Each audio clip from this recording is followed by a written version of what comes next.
Foundation for Defense of Democracies. My name is David Adesnik. I'm the Director of Research here. I'm very much excited to hear today's discussion on Syria. I think we have an incredible panel for you. Just very briefly, a couple words about FDD. Of course, we are a nonpartisan research institute focused on foreign policy and national security. Syria, of course, has been a strong interest of ours for a very long time. We view it both in the context of the terrible human tragedy happening there, as well as the way it fits into Iran's plans for aggression in the region. To get a broader sense of FDD's expertise and how it really stretches quite widely, I certainly recommend you look at our midterm assessment. It's a collection of 21 essays on different aspects of the Trump administration's foreign policy, both individual countries and themes such as human rights. And you can find that, of course, online at fdd.org. Today's moderator is Ambassador Eric Edelman. I've had the pleasure of knowing him for quite a few years. Tremendous privilege to have him here. I think his experience, of course, really a distinguished career at the State Department, a key post at the Defense Department, and of course, being our envoy in Turkey gives him really superbly equipped to serve today. And finally, all I really need to tell you is the importance of turning off your phones, other devices, Fitbits, iWatches, Samsung, every brand possible. If it makes noise, please turn it off. We, of course, are very glad to have a number of networks filming this and live streaming, so it is very important that we reduce any of that excess noise. And with that, I turn it over to the ambassador to introduce the panel. David, thank you. It's great to be here. It's always great to be at FDD, and today we'll be talking about the tweet that was heard around the world that President Trump announced in December, the U.S. withdrawal from Syria, which we now know after yesterday was done without benefit of counsel from the commander of CENTCOM. But it's obviously led to a potential reshuffling of the deck, as it were, given the various actors who are involved: Turkey, Russia, the Kurds, and others. One of my colleagues has said it's the Mos Eisley Cantina of global politics right now, so for all you Star Wars fans out there. And we have assembled a terrific panel today for you to discuss this. Let me introduce them to you briefly. On the far right, although that's not a political designation, is my colleague Aykan Erdemir, who's a senior fellow here at FDD focused on Turkey. He's a former Turkish parliamentarian and also a scholar of Turkey and a great colleague. Anna Borchevskaya is a senior fellow at the Washington Institute, where she is one of probably the best students of Russian policy in the Middle East. Merve Tahiroğlu, also at FDD, frequent partner in crime with me and co-author of various op-eds about, among other things, Turkey's hostage policy. And then our colleague Dion Nissenbaum from the Wall Street Journal, whom we almost had to write about as a hostage, but thank God he's not. So he's here with us today and has been based previously in both Istanbul and Kabul, but follows all of these issues. So welcome to all of you. And Dion, let me start with you. I want to start by having our panelists go over what the different stakeholders have as their sort of opening bids, if you will. So what, in fact, is the U.S. policy going forward? We just had the State Department hosting a conference of countries involved in Syria. Secretary Pompeo spoke to them. President Trump spoke to them. We've had delegations in Ankara from the United States. We've had yet another set of working groups charged with figuring out what the U.S. policy vis-a-vis Turkey is. We've had the visits of Secretary Pompeo and National Security Advisor Bolton to the region. And all of this has yielded a very, very clear U.S. policy. So could you unpack that for us? There is no clear U.S. policy. I think Secretary Pompeo said something yesterday in an interview I thought was interesting. He talked about shifting to fighting a decentralized jihad. So this is a president who wants regional actors to be fighting the regional wars. So he wants Turkey, Israel, Iraq to be leading this fight to stabilize the Middle East. More broadly, you're looking at this administration looking at fighting a decentralized jihad other places in the world. As we know, Africa is a hot spot, especially Libya. There's other places we need to keep an eye on. For Syria specifically, this is a policy that's still being developed. There isn't a plan for the withdrawal yet. The president said he wants to get out. It came about abruptly, as you said, without consulting with CENTCOM or our allies on the ground. You have divisions within the U.S. administration between the White House, State Department, and the military over what the withdrawal should look like, whether we should stay there to protect the partners on the ground, the Syrian Democratic Forces, or not. You have Turkey, which is trying to essentially wait out the U.S. and is negotiating these efforts, and if things fall apart on a withdrawal, I think they fully expect the president to just move forward, and then they can move forward with their agenda in northeastern Turkey. So there isn't a coherent plan for getting out of Syria, and I think that's what is of concern to a lot of people. Dan, let me just follow up with one further question on this. So yesterday, President Erdogan, in speaking to AKP parliamentarians, said, I have great phone calls with President Trump. He didn't mention the tweets threatening to destroy the Turkish economy, but he said, I have great conversations with President Trump, but on lower levels, all of the problem is really at lower levels. By the way, this was also a trope of President Erdogan's about the previous administration, so it's not totally new. But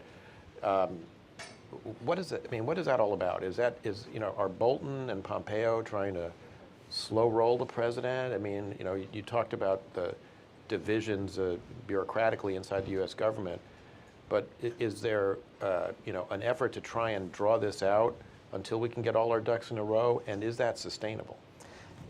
Again, these are things that are still being worked out, and yes, you do have people like Bolton and Pompeo that are still trying to sort of preserve an element of a counter-Iran strategy as part of this. We have this base in southern Syria with a couple of hundred U.S. forces that the U.S. says on the record will be the last thing to go. And there's no timeline for getting rid of this base, which the U.S. says kind of acts as a bulwark, preventing Iran from ferrying weapons from Iran up into Lebanon. So if you look at what's happening with that base in particular, yes, you see that there are people like Bolton that want to keep it. I've heard that they had gone to the president at some point and said, well, we want to keep this base. And he said, what part of all U.S. forces withdrawing don't you understand? But you still hear it coming up as a narrative. So yes, I do think there is still people that want to try and keep some U.S. presence there. But as we've seen, this is a president that at the end of the day might just tweet out that we're getting out at the end of the day anyway. We'll come back to this because there's a lot to be discussed here. Anna, I want to turn to the Russian dimension. Since the Russian intervention in September of 2015, it's been increasingly clear that even before the president tweeted in December, that folks in the region are making their calculations based on Russia's role more than ours, really, that they see Russia increasingly as the arbiter of Syria's future. So before the president tweeted out his comments in December, the Russians were gearing up with the regime to clear the last remnants of the opposition out of Idlib, which of course borders on Turkey. That Turks were very concerned about that, remain concerned about that because of the potential refugee flow, which is not trivial considering Turkey already bears the burden of 3.5 million Syrian refugees, and said, we'll take care of it. Don't you do it. And Putin said, okay, you have time to take care of it. Most recently, when Erdogan was in Moscow talking with Putin, Putin was betraying a certain amount of impatience that Turkey is not taking care of it. It's a question about whether Turkey is actually capable of taking care of it, because its allies in every fight they seem to get into in Idlib with Tahrir al-Sham seem to be on the losing end. They don't seem to be actually capable of clearing the area. Then, of course, you have the other side of the problem that we've been talking about, what happens with the U.S. withdrawal out of the Manbij region and further out of eastern and northeastern Syria. Where does all this leave the Russians? Where are they? How are they likely to respond to all this? Where are they likely to move their people, if at all? How will they seek to take advantage of this and continue to be the arbiter? Sure. Well, first, you're absolutely right. What's very important is that for years now, way before the tweet, many in the region have come to perceive Russia as the arbiter in Syria. And U.S. disengagement from the region that began under the Obama administration bears a lot of responsibility for that. What's interesting to me, what's very important, is how, if you recall, there was a brief shift in our policy earlier when we said we're going to stay in Syria beyond simply combating ISIS. How quickly the Kremlin reacted in a negative way. They clearly didn't like it.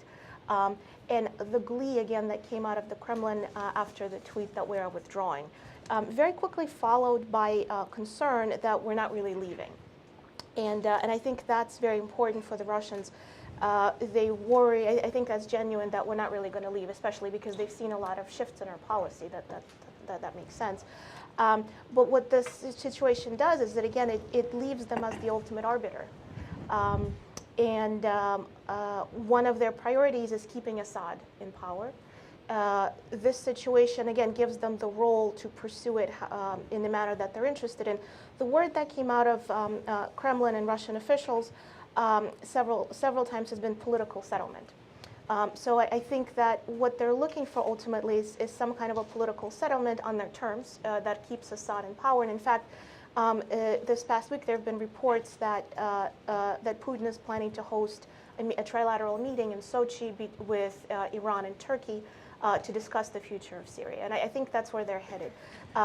In terms of Idlib, I've been watching this very closely. It did seem, first of all, I agree with you. There's lots of questions to be asked about whether Turkey is really capable of doing what they said they're going to do. So it's not surprising that there's impatience coming from Putin. Ultimately, I think what he wants is to solidify Assad's victory, gain access to Syria's resources, oil resources, especially, and that's very important because, again, without withdrawal, that leaves our allies, the SDF, in a very difficult position. Also, things like phosphates. There have been signals coming out of the Kremlin about rebuilding even Syria's infrastructure, telecommunications. So they want to retain that control, and that gives them more room to do that. Let me just follow up Anna, with one question on that. So it seems to me, and please disagree if you think I'm wrong, that the Russians, before September 2015, they gave a lot of thought to how they were going to do this. Mm-hmm.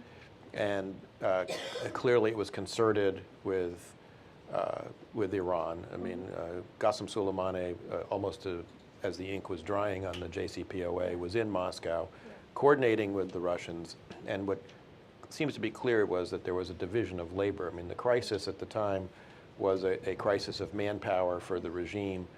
And the solution was that Iran would, through various Shia militias, including IRGC, Quds Force guys, provide the cannon fodder, while Russia would provide the C4ISR, the command control, surveillance, reconnaissance, and airstrike if necessary. The U.S. withdrawal is going to create a vacuum. Right. So who does Russia want to see fill that vacuum? And break it, if you could, into what they say and what they really mean.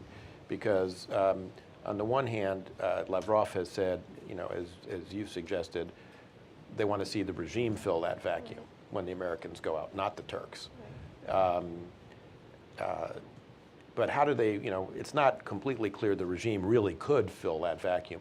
So what do they really want to see happen in this area once we're out?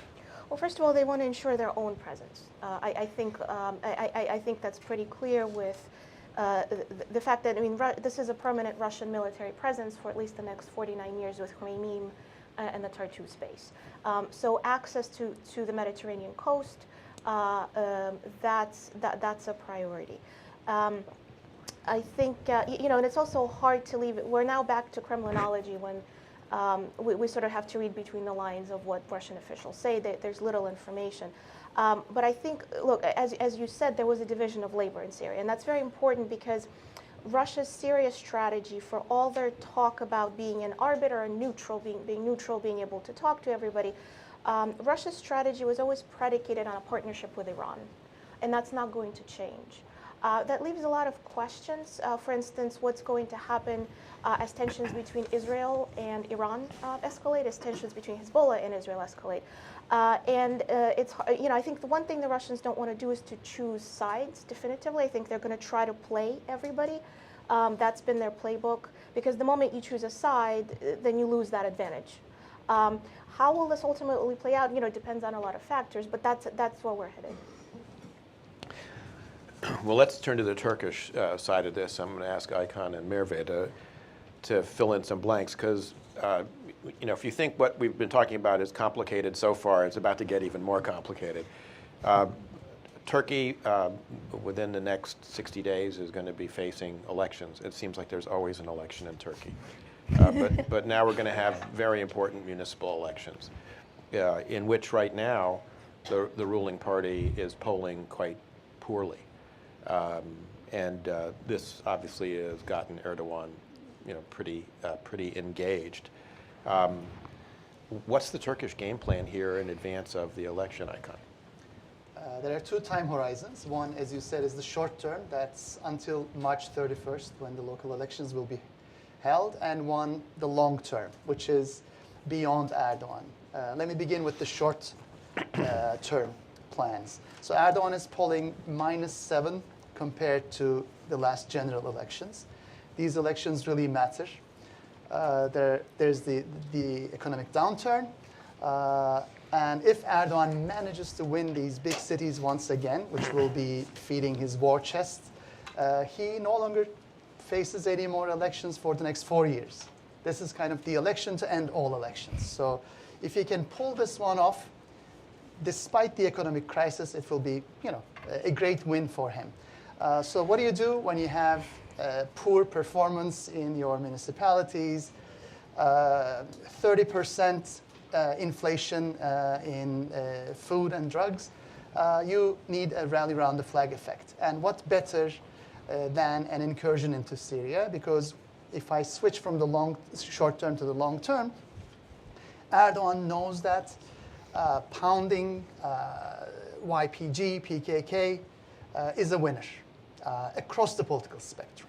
Not only caters to his own base and to his far-right ally, Devlet Bahçeli's MHP's base, but also to the nationalist sentiments across the political spectrum. So I would argue that Erdogan will look for an opportunity in the next 2 months to carry out a small cross-border stunt. And today, one of the Ankara bureau chiefs had a scoop saying that he has overheard plans of an operation to relocate the Süleyman Shah Shrine.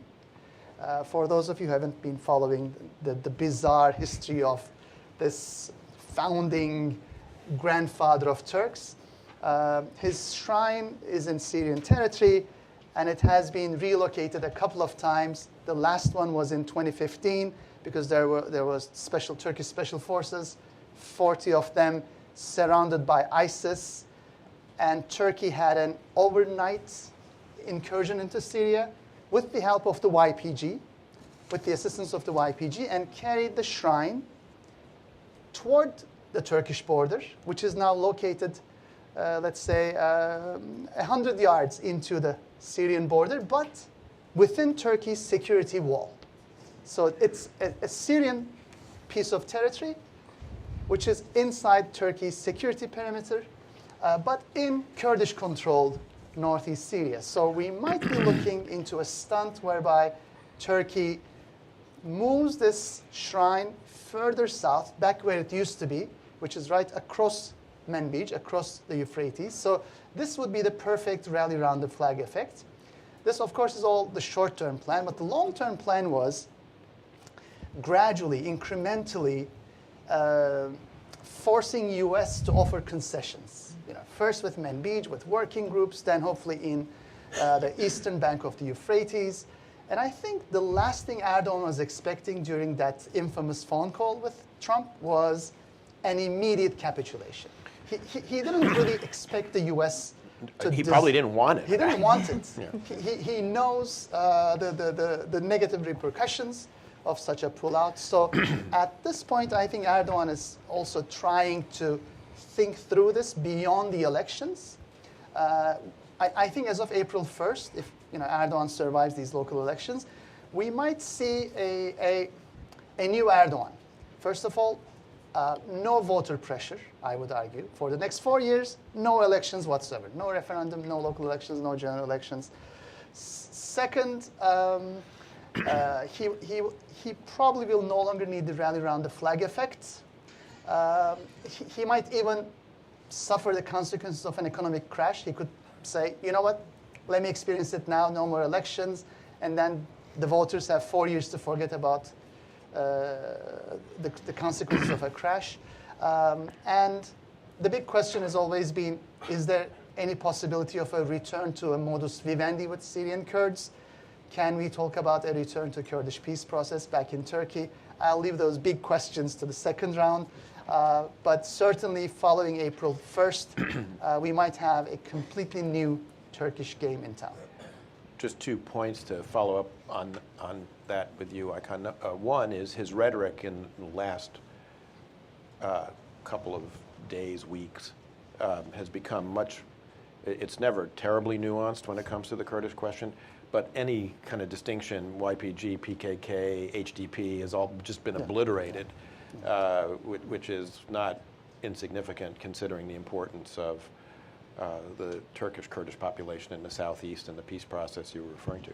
The other vulnerability that I think you were adverting to, but might be good to talk about a little bit for the audience, is not only is he down, compared to previous vote in the polls, but compared to the last municipal election, in which most of the big urban areas went the other way, but he still held on to Ankara and Istanbul.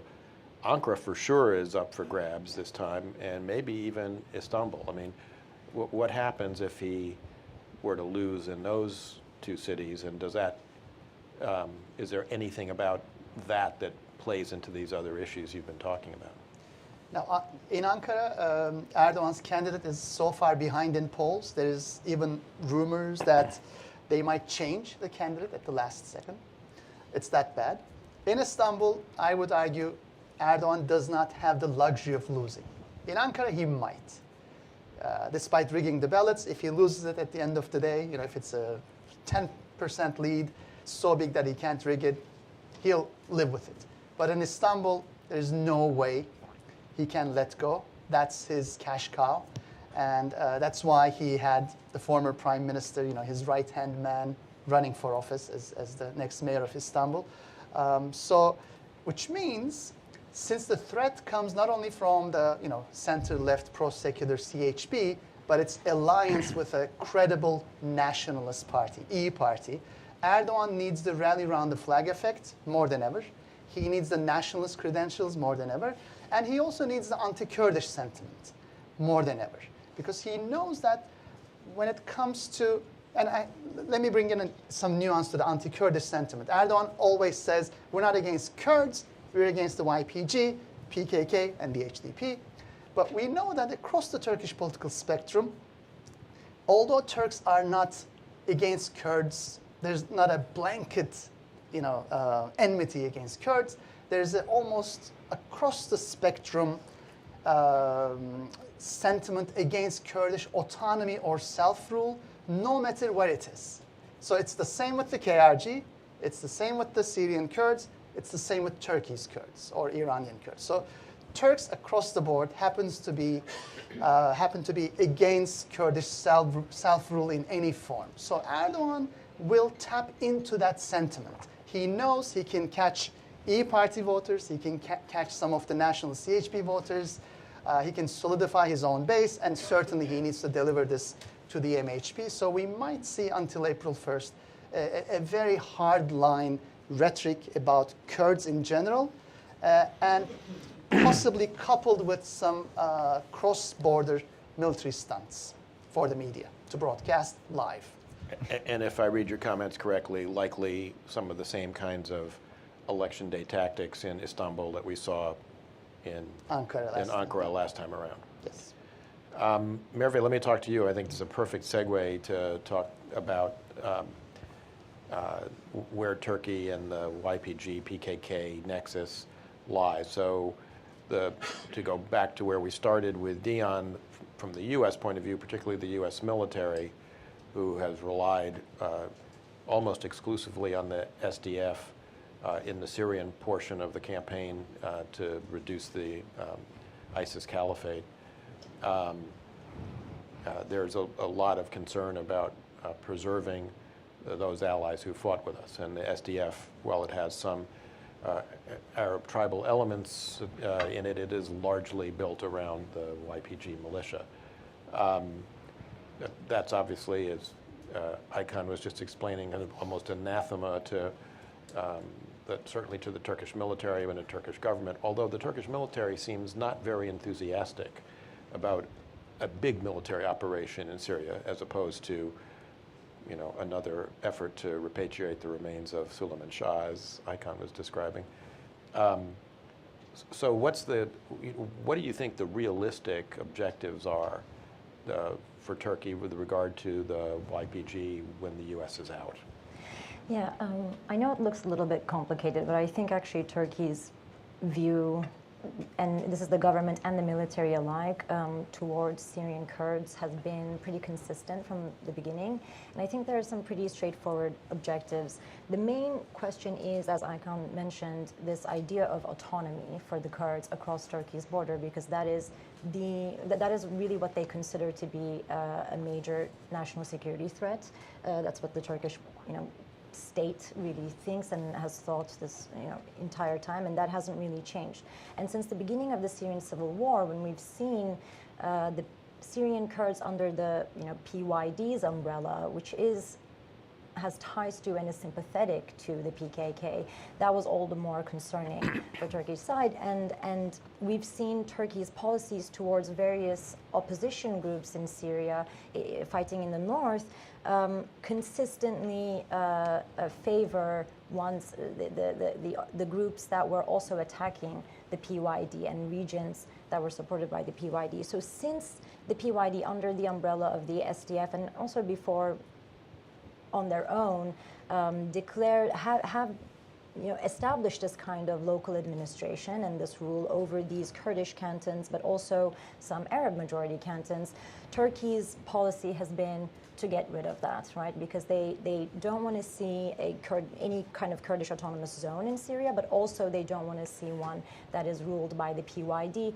which could become a safe haven for the PKK or in any way support the PKK. So this has been the objective, I think, since 2012, really, which is when the PYD first declared its own autonomy, and has been under the SDF as well. And now I think what that practically means is the SDF controls a bunch of northeastern Syria at this point. Some of those provinces are Kurdish dominated, some of those are Arab dominated, and the SDF, with various components, of course, has control over all of those areas. I think what Turkey wants is to see all YPG and PYD presence cleared off of those lands, and that includes the Kurdish lands. Realistically, I think in any kind of political settlement, it's hard to see the PYD ruling over places like Raqqa, Deir ez-Zor, or Tel Abyad, which are When you have Arab majority. yeah, given the demographic composition, and also given what the PYD really wants, right? I don't think it's realistic to see that they would be ruling over those areas anyway. But then that still leaves the question to the two remaining Kurdish cantons, which is Kobani and Kamışlı, and what's going to happen to them. This is the negotiations that are happening between Turkey and Russia and the US, and the YPG is locked in these intense negotiations with Russia and the US, because everyone's trying to maximize their objectives and their gains in this picture. But I think with the US policy, as Dion explained, being kind of hard to understand and hard to follow and pretty inconsistent, I would say. Leaving, it's really hard to see how SDF itself is going to be intact, and where does that leave the YPG, and where does that leave the PYD. So I think it makes complete sense that the Kurds are now looking to make a deal with Assad whereby they can have some sort of political autonomy in these areas with, under a Syrian constitution. And Turkey too. Doesn't that, I mean, Merve, doesn't that really, when you think about what you just said and what really all your fellow panelists have said, Turkey is really quite isolated here. I mean, the YPG has obviously relations with us. They've previously had pretty decent relations with Moscow. There's not any enmity between, in fact, Moscow's had strong relations with Kurdish populations in Iraq and Syria for many, many years. Going back to Evgeny Primakov's time. The regime has had pretty good relations with the YPG. I mean, there was not any enmity. One of the problems we had was getting the SDF to want to do anything against the regime. We could get them to fight ISIS, but they had no real interest in fighting the regime itself. So the regime is okay with, with them. And Turkey's proxies, as we've said earlier, have been pretty feckless in their efforts in Idlib, but there's no reason to believe their proxies would do better, in the northeast. So where does that leave the Turks? I mean, is their only option a very large-scale occupation? I mean, if they want to accomplish the aims you said of kind of cleansing the area of, the PYD umbrella, as you put it, and the role of the Kurdish militias with others there.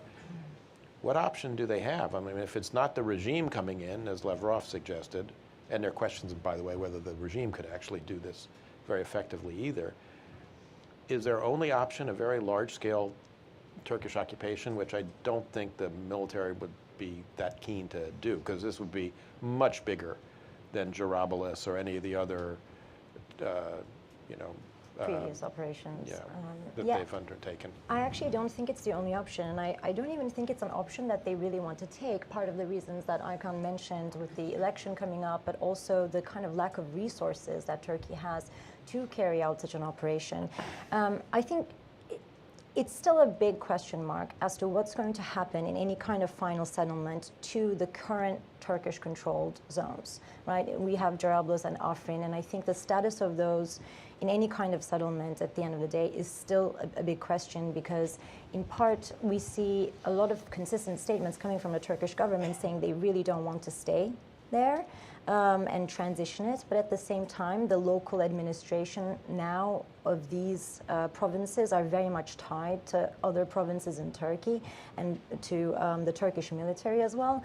And there's also tons of reports coming out of places like Afrin, but also Jarabulus of kind of Turkification methods or Arabization methods.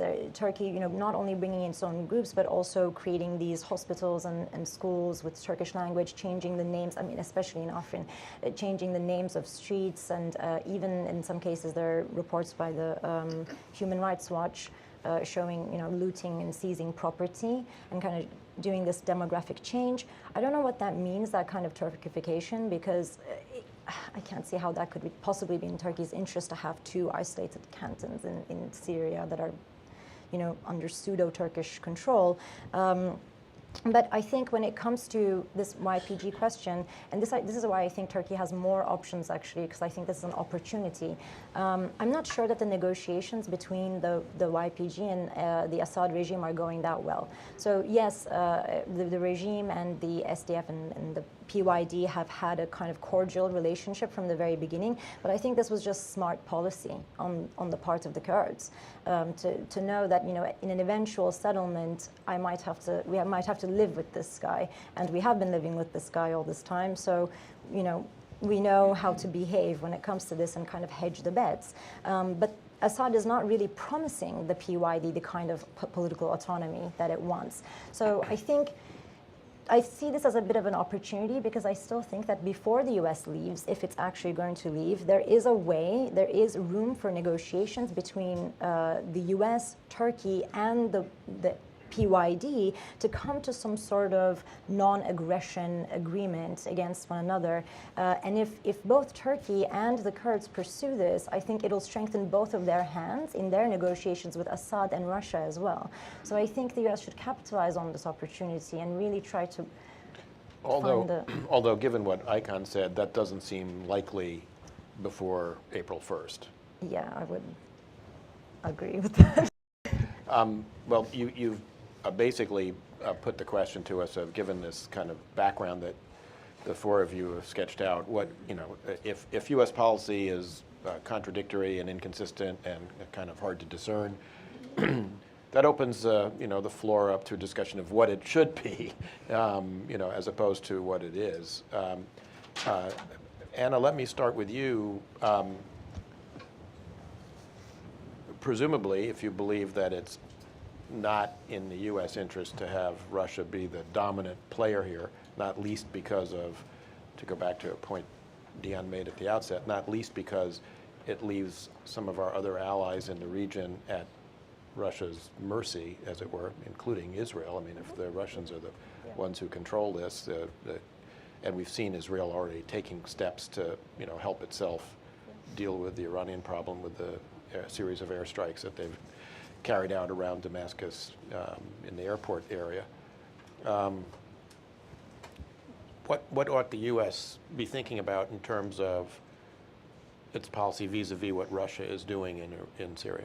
Sure. Well, first, first I think, again, let me restate, the withdrawal is a bad idea, precisely for the reasons that we've just discussed. In addition to that, let me actually add one other reason why it's so bad to leave the vacuum for Russia to fill. First is U.S. allies, as you mentioned. A second reason is Assad in power, or anyone else that Russia feels is the right person in Damascus, even if it's not Assad. Under that sort of arrangement, Syria will never be stable. In fact, fighting in Syria is likely to continue. It might be lower level, lower scale, but it's going to continue.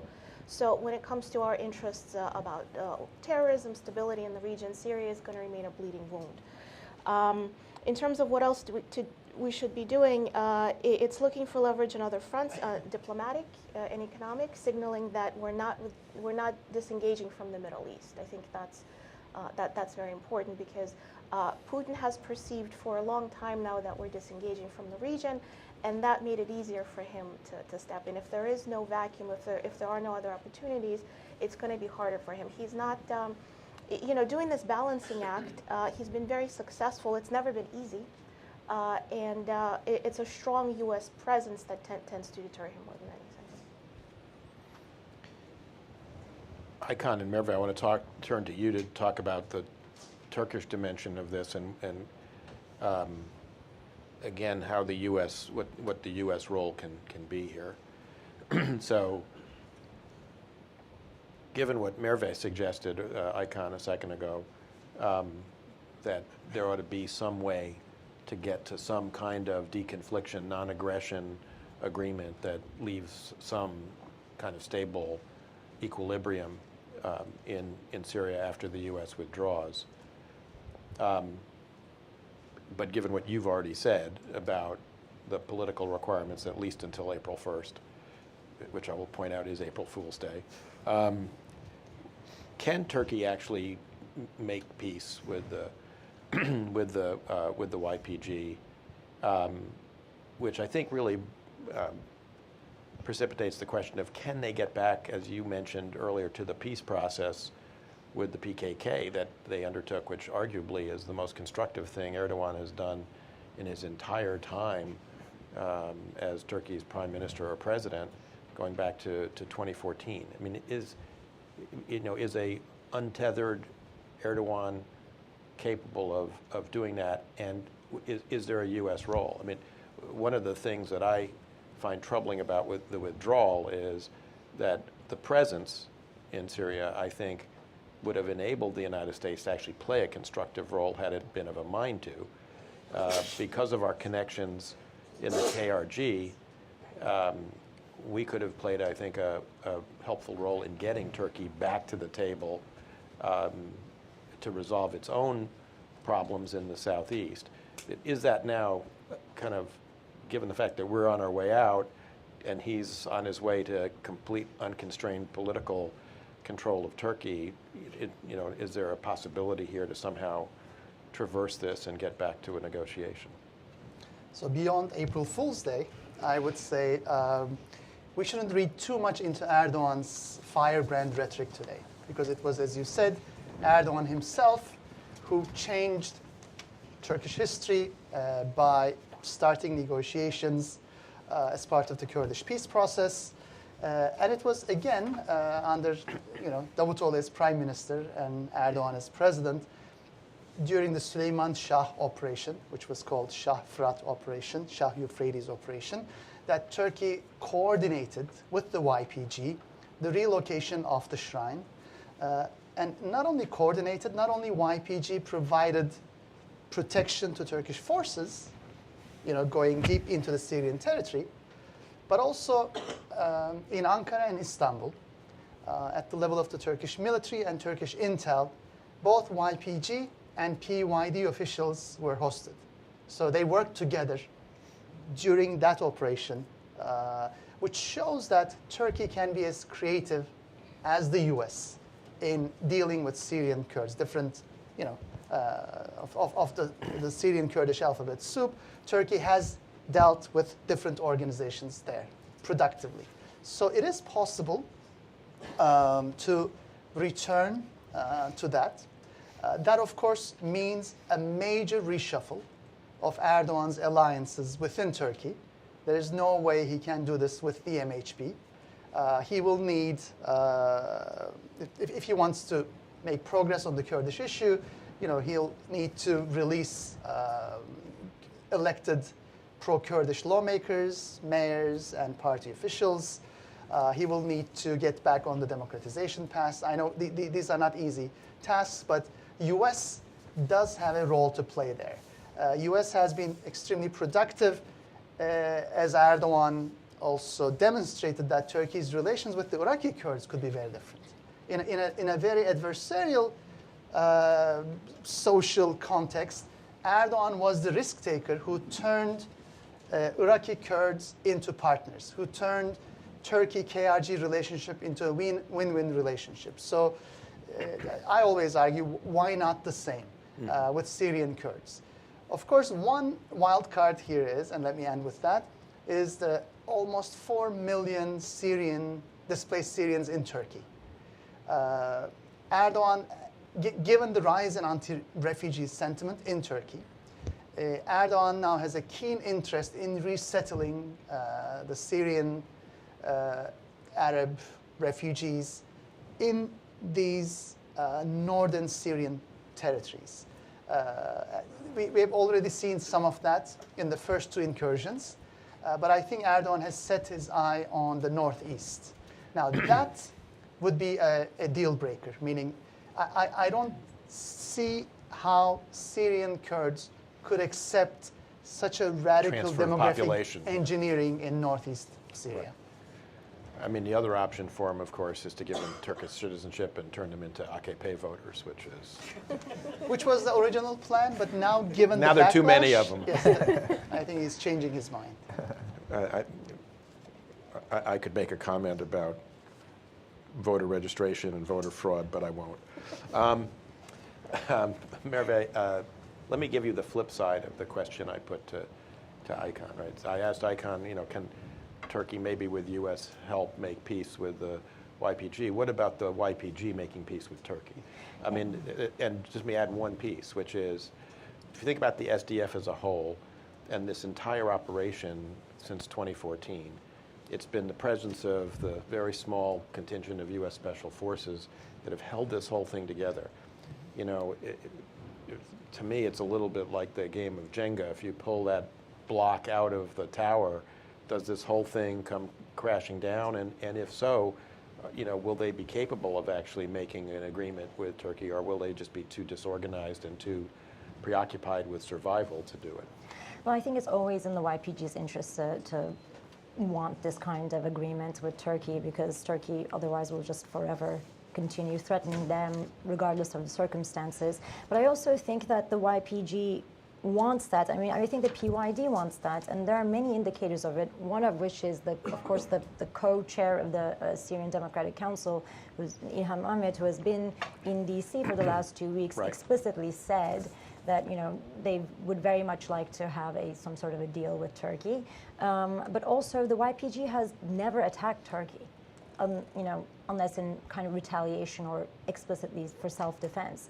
And that says a lot. The SDF said when Erdogan proposed the safe zone, which basically just means a Turkey-controlled zone that doesn't include any PYD in it, they said they would find such a zone acceptable if they could have some sort of international peace force, maybe a UN-led peace force to control it, which I think at the end of the day shows good intent. It really shows that there is this intent coming from the PYD that they don't want to attack Turkey, they don't want to war with Turkey. They've been saying this for years now. So I think the US could, as an intermediary, make those arguments, bring those arguments to home to Turkey and try to go for it. And as Aykan said, it's very important for Turkey to restart the negotiations with the PKK for the peace. But I think the YPG might actually be easier as a first step, given the type of U.S. relationship that already exists with the YPG and the YPG's relationship with Turkey and the way it has evolved over the last 5 years. So maybe that could be a stepping stone into then getting the PKK to also come back to the negotiating table with Turkey, and vice versa.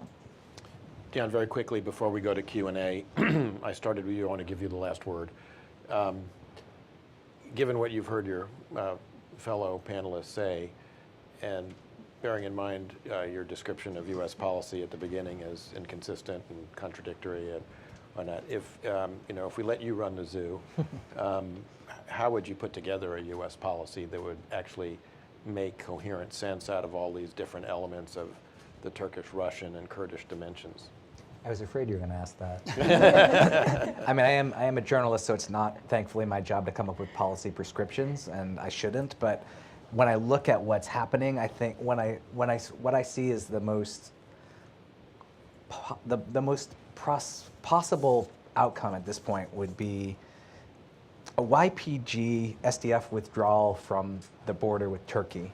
And you have kind of a Manbij model for places like Kobani and Qamishli, where you have Kurdish representation, political representation in these towns, but not a military force.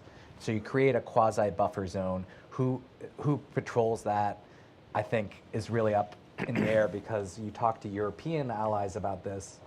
The U.S. wants the Europeans to control this buffer zone. What they say is, first of all, we weren't consulted on coming in, going out. We don't trust the Americans to protect us with air support. If you're going to leave, the whole idea was in together, out together. Right. So they don't want to stay if the Americans are going to leave. So whether that can happen or not. And then the rest of the area, then regime is probably going to come over and control it with Russia's support. So Russia comes in, the regime comes in and takes over the rest of that area, and Turkey kind of agrees to that kind of thing. Iran, U.S. keeps control of Tanf in the south to have some sort of sense that they are still having some sort of influence in the region. Israel continues to do its airstrikes in the area, and then everybody focuses on a political process for Syria that continues to muddle along until nothing happens. And you propitiate the president by telling him we're not really occupying tent, we just have a rotational presence that comes in and out. Something like that. So We don't have a permanent base at Interlake. We have a rotational presence that's been rotational since 1956. So there's nothing so permanent as the provisional, as Napoleon said. Let's go to questions, and there is a microphone, so please identify yourself, and please put your comment in the form of a question with a question mark at the end of it. Hi, John Lechner. I had a question on the Russian side. We've had a great breakdown of the various actors' domestic considerations when it comes to the war in Syria, but I would be curious to know what Putin's own domestic considerations are, whether or not Russians are weary of war themselves. What's the domestic endgame for him? Joshua, thank you. That's a great question. From the very beginning of Russia's Syria intervention in 2015, Russia's domestic messaging to the public was quite unique. So if you looked at Russian propaganda efforts domestically in Ukraine, it was very visceral, it was very personal, it was about stories, fake stories about persecution, the need to protect fellow brethren.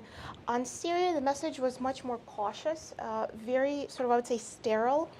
Officially, Putin said that Russia is going into Syria to fight ISIS, to fight terrorists who otherwise are going to come back to Russia, and so it's better to kill them in Syria rather than to risk domestic attacks on the Russian territory. That was the official public explanation. But there's several things wrong with it. First, of course, we know Russia never hit ISIS with any consistency. In fact, some of their airstrikes even strengthened it, you could argue. But in terms of the Russian public was very much kept in the dark about what Russia was really doing. So initially, what you saw, for example, on television, were these very, they almost looked like video games, planes taking off, bombing a territory. Emphasis on how little Russia was expanding in Syria, because that was a very important element. The memories of Afghanistan were still are very fresh for many in Russia, and including for the Kremlin. And the Kremlin, the campaign was organized very differently in many respects. We could go into a lot of details about why. And then we recall there were two so-called withdrawals from Syria that Putin announced. Only to begin the build-up basically the next day. But that withdrawal also had a domestic message, and that Putin is very careful not to give a picture of sort of getting bogged down in Syria. And now, frankly, for the last year or so, Syria has not featured that prominently in Russian press. So. The public simply doesn't know a lot of what's happening. The mercenaries, the Wagner Group, for example, was another very interesting element of it. First of all, on the foreign policy front, use of private contractors gives Russia deniability. But also on a domestic front, it's a lot easier to justify a campaign where there are volunteers who are getting paid to go to fight. Use of, for example, Chechen police in Syria also had an interesting domestic component to it, because the Russian public is pretty weary of interventions at this point, and sending people from the North Caucasus domestically is a little bit easier for the public to swallow. That's just the reality. And in terms of the costs, there's certainly a lot of secrecy surrounding Russia's costs in Syria, but from what we've seen publicly, the costs have been fairly limited, and so has been Russian manpower present. So again, to sum up, the Russian public simply doesn't know a lot, and it's under the impression that it's just not a major issue. Hi, my name is Hevi Buzo. I'm the bureau chief of Orient News. I didn't catch the whole thing, but I just heard Diane's part in the end, and it's very concerning to hear about the possibility of Assad and Russia taking over these segments of Syria where the SDF is controlling. Besides the buffer zone, because some people who are Arabs, they talk to me from there and they're like so terrified of the possibility that if Iran and Assad come in, they think that they will be slaughtered, and they willing to leave their towns before that actually does happen. So what do you think that would turn in, what would it mean for our Iran policy to basically allow these areas to be taken over by Iran and Assad, especially when we talk about the Raqqa and the surrounding areas dominated by Arabs? John, you want to take that? You want me to? I think there's a debate within the Trump administration over the Iran policy, and what Syria's place is in that. It's just a muddle. One of the concerns for this Trump administration is they want to have a counter-Iran policy. They're trying to pull together this group, including Israel and Saudi Arabia, to develop a broad policy to counter Iran in the region.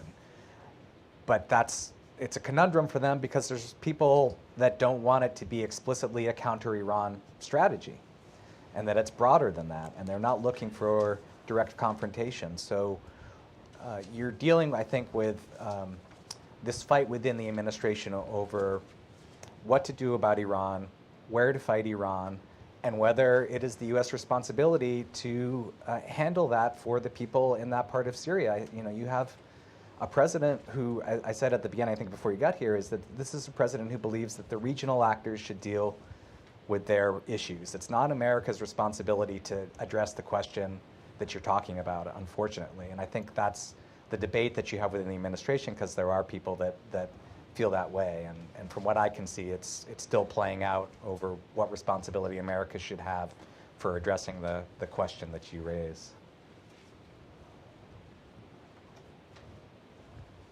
I think we've got one over here.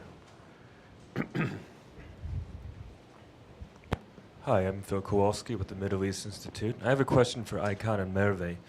Given the massive Kurdish protest that took place in Turkey in September 2014 following Erdogan's comments about the fall of Kobani being imminent and how costly and deadly they were, do you think that the prospect of further Kurdish protests should Turkey take action against Syrian Kurds and northeast Syria, do you think that plays at all into how he's considering his next move in northeast Syria?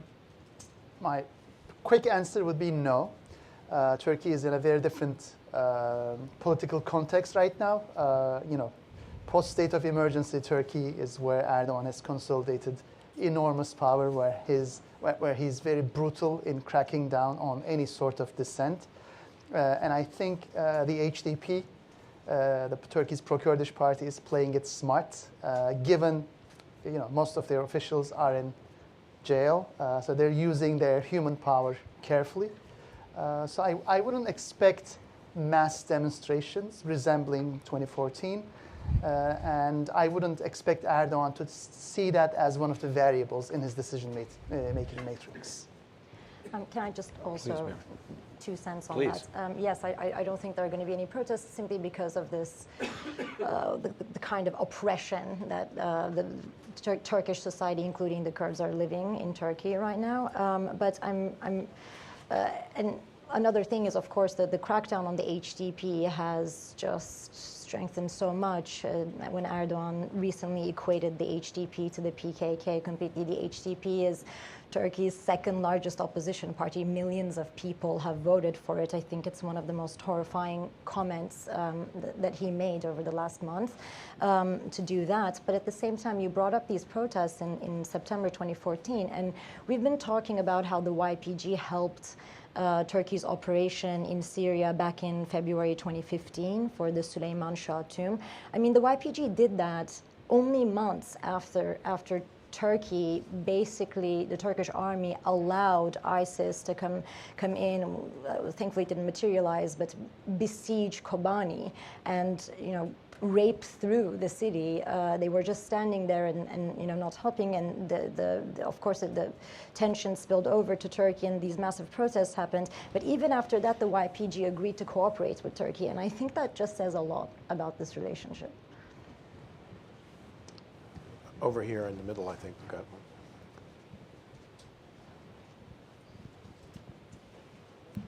Hi, my name is Süleyman Özalan. I am from George Mason. I just want to continue with similar topic. Given the destruction that occurred since after the general elections in June 2015 in the southeastern Turkey, given the mass arrests and they are continuing still, how do you think a kind of prospect of peace is possible in Turkey, and on which ground this peace is going to be constructed, given this destruction?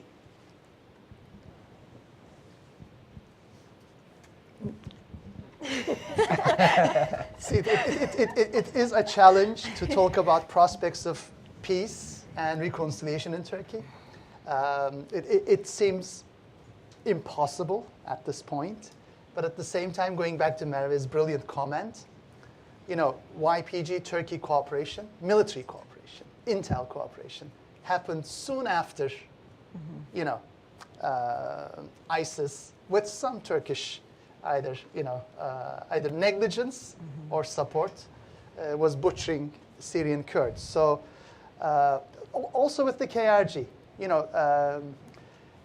in today's op-ed, which provided the scoop about the Süleyman Shah operation, there was a reference to Iraqi Kurds, once again in very racialist and, pejorative terms, which still shows the sentiments among Turkey's nationalist circles. But despite that sentiment being very prevalent, Erdogan was able to establish a very pragmatic win-win relationship with the KRG, and he managed to have millions of Turks and Kurds in Turkey on board. So yes, it looks quite impossible, but when things get going, they get going in Turkey, and it's difficult to explain, but it happens. But let me push the two of you on this, because on the one hand, having heard both of you, I can imagine it being quite, in keeping with the questioner's question,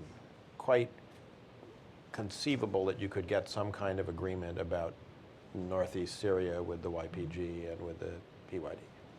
But given what's gone on in southeastern Turkey since 2015, and more broadly since the coup, the prospect for reconciliation inside Turkey seems to me much further from what's conceivable or easily conceivable than the other. Do you see a distinction between the two? Is one harder than the other? Socially and culturally, yes, the challenges are there, but the silver lining is this. I always argue the state itself as an institution is what most Turkish citizens really worship, to the level of worship. So if the state, I know it's an abstract concept, but if the state signals to the Turkish society, this is the new game in town, as it was the new game back then, we will see millions of people changing their orientation. We have seen this during the peace process. People who used to be insulting Öcalan suddenly started writing or speaking praise for Öcalan. And when the peace process was over, they were back to insulting Öcalan.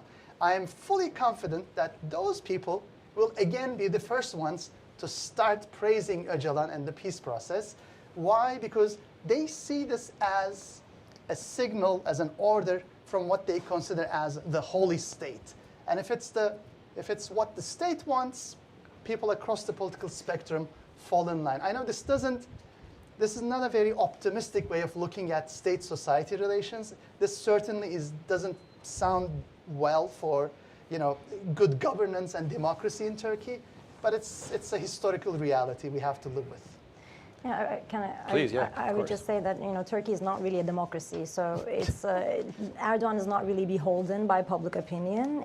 He is beholden by certain domestic factors that are entirely political, and they can change. And because he has one-man rule, when that one man wants to make peace, he can make peace, and the society will follow that too. So I think yes, he can, and especially if the United States puts in an effort to that end. But if he wants civil war, there will be civil war. He could have that too. He could have that too. In the middle back here. Thank you. Radwan Ziada, Arab Center, Washington, D.C. The BYG cannot speak on behalf of the whole Kurds of Syria, of course, because there is a division, and a large segment of the Kurds that is supporting the Kurdish National Council, which been present by the BYG and in all of that. The second issue that the Kurds in Syria in the last census, they done actually barely 7 to 8%. And the majority of the Kurds in Syria are located in Damascus and in Aleppo. This is why actually the similarities between Syria and Iraq is far from reality, far from facts. The issue or the proposal of have self-autonomy of the Kurds in Syria is not supported by facts or any kind of realities on the ground. Thank you. I mean, decentralized rule is pretty important to have a functioning society, and that aspires to be a democracy as well. So I think when we talk about autonomy, it's really not about having a zone that is carved out for a particular group of people or not, but it's really about having local control. Of course, it's the same thing in Turkey when you look at the demographic composition, the Kurds living in the west of the country and Kurds living in the southeast of the country. When we talk about, Kurdish independence or autonomy prospects inside Turkey, we tend to talk about the south, just simply the southeast, but it doesn't really hold given the way the population has changed and demographics have changed. But I think once we have local autonomy and local administration, then it's a far more participatory way of governance, and I think it can avoid a lot of the problems that the Assad regime has caused in Syria for decades. So, the questioner's point, though, is well taken in the sense that many of people, when they talk about this, describe what you were just saying, I think with a lot more nuance about Kurdish autonomy in Syria, as if we're talking about the KRG in Iraq. Yeah. And it's clearly different for all the reasons that you mentioned in terms of the far more diffused Kurdish population in Syria. I think we've got a question down here. And then I think we have time for one more after that, and then I think we have to close up. Hi, Onur Gokar from the IFC. A quick question on the economy and how the U.S. Can use that situation to its advantage. Arguably for the past 20 years, or arguably Turkey is in the most fragile economic situation compared to the past 20 years. And the U.S. has not so far done anything on Halkbank, has not done anything much with the flirtations with Venezuela. But do you think, and then there's the tweet from Trump recently where he did say that U.S. could destroy the economy of Turkey. But do you think a political situation could come through if U.S. were to look at the economic implications or the economic situation of Turkey? And what can be done on that front? Now, I've always argued that, although Erdogan has vowed repeatedly, as recent as the day before yesterday, that he will never agree to an IMF bailout deal, I still would like to argue that April 1st, IMF bailout will be on the table. And this will be the biggest bailout the world has ever seen. With Argentina, we had a $50 billion bailout. Probably Turkey's bailout needs to be $100 to $150 billion as a starting bid. And that, of course, can come with strings attached. $150 billion worth of strings attached. And that, of course, would involve good governance, transparency, accountability. Rule of law. Rule of law. And the question here is, how would that impact Turkey's Syria policy? How would that impact Turkey's policy vis-a-vis Turkey's Kurds, Syria's Kurds, Iraq's Kurds? And do we have a U.S., maybe a question to Dion, do we have a U.S.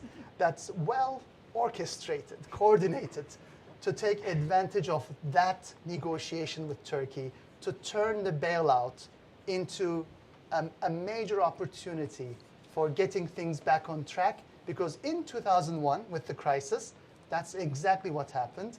The IMF bailout deal with Turkey turned into Turkey's strongest reform process with Kemal Dervish. We had, microprudential reforms. We had a complete overhaul of the banking system. The good old days when we actually had a U.S. ambassador in Turkey.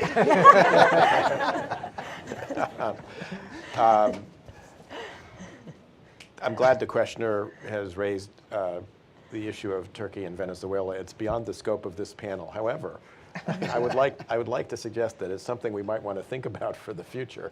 And I would note that a senior unnamed U.S. government official was quoted in a Turkish press today counseling people in Turkey that before they decide that buying gold from Venezuela is a good idea, they might want to check with the Office of Foreign Asset Control at the Treasury to see whether that might subject them to U.S. sanctions.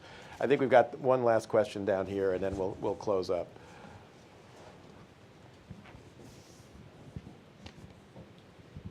Thank you. Karwan Zubari with the KRG. Two-part question, maybe the first one for Dion.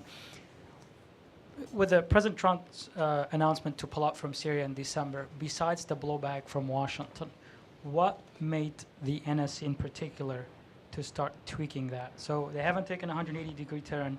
It's still inconsistent, but they seem to have taken a 90-degree turn. At least the pull-out timetable has been taken off. A second part question, maybe to Dr. Akhan or the rest of the team, is do you see where at some point Erdogan and Assad start cooperating over this Rojava, if you will, or northern Syria?